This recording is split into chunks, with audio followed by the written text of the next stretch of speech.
परिवार का नहीं, मेरी 3 पीढ़ी का कोई भी सदस्य, 3 पीढ़ी का कोई रिश्तेदार भी, मेरा और मेरी पत्नी की 3 पीढ़ी का रिश्तेदार भी अशोक गहलोत साहब को चुनौती देता हूं आपके माध्यम से कि वो प्रूव करें कि कोई भी 3 पीढ़ी का रिश्तेदार केवल संजीवनी नहीं, हिंदुस्तान की किसी क्रेडिट कोऑपरेटिव सोसाइटी में न तो उसका फाउंडर है, न उसका डायरेक्टर है, न उसका एम्प्लॉय है, न उसका निवेशक है, न उसका बोरोवर है, उधार लिया है, न उसका एजेंट है और न प्राइमरी मेंबर ही किसी भी सोसाइटी में।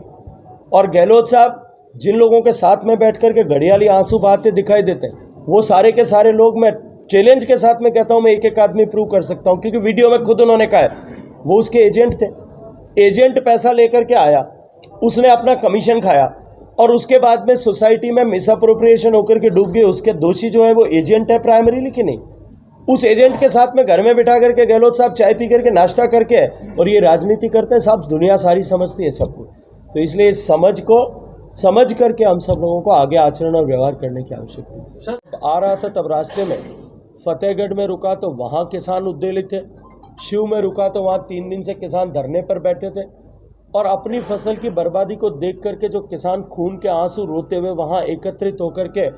बिजली जो सरकार ने वादा किया 6 घंटे देने की उसकी मांग कर रहा था, तो उस पर लाठीचार्ज के लाठियों के प्रहार के निशान मुझे दिखाए गए। मुझे वीडियो दिखाए गए कि किस तरह से पुलिस जो है जो एक जो फिल्मों के जिस तरह से दिखाते हैं उस तरह से लोगों को डराने के लिए बंदूकों को लोड करती हुई और पिस्तौलों को दिखा के किसानों को डराती हुई दिखाई दे रही थी। ये जो भयावह परिस्थिति बाड़मेर में और सर्वदूर राजस्थान में बनी,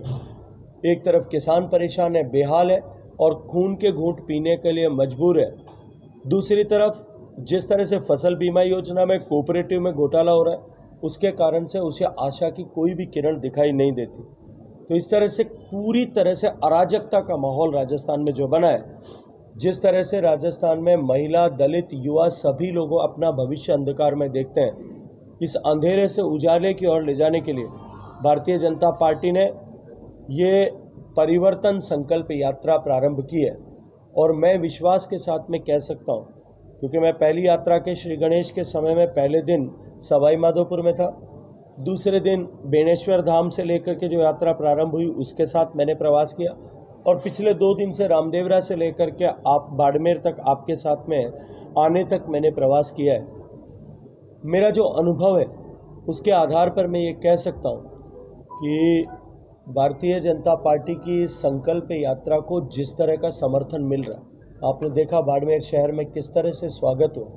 हजारों की संख्या में लोगों ने एकत्रित होकर के चौराहों पर, चौक पर खड़े होकर के स्वागत किया और स्वतः स्फूर्त स्व प्रेरणा से लोग आकर के जुट रहे। जहां कोई प्रवास का में किसी तरह का कार्यक्रम न होने के बावजूद भी गांव-गांव में जिस तरह का समर्थन मिल रहा है, आपके कुछ साथी कल हमारे साथ यात्रा में थे, उन्होंने देखा होगा। मैं विश्वास के साथ में कह सकता हूँ कि अब की बार इस यात्रा के बाद में जिस तरह का मोमेंटम बनेगा, अब की बार राजस्थान में ऐतिहासिक परिणाम आएगा। और 2013 का जो कीर्तिमान था कि हम 163 सीटों के बहुमत के साथ जनता ने हमें सरकार में आने का आशीर्वाद दिया था, अब की बार हम अपना ही रिकॉर्ड तोड़ करके उससे भी प्रचंड बहुमत के साथ में सरकार बनाएंगे। आप सबका बहुत सारा धन्यवाद।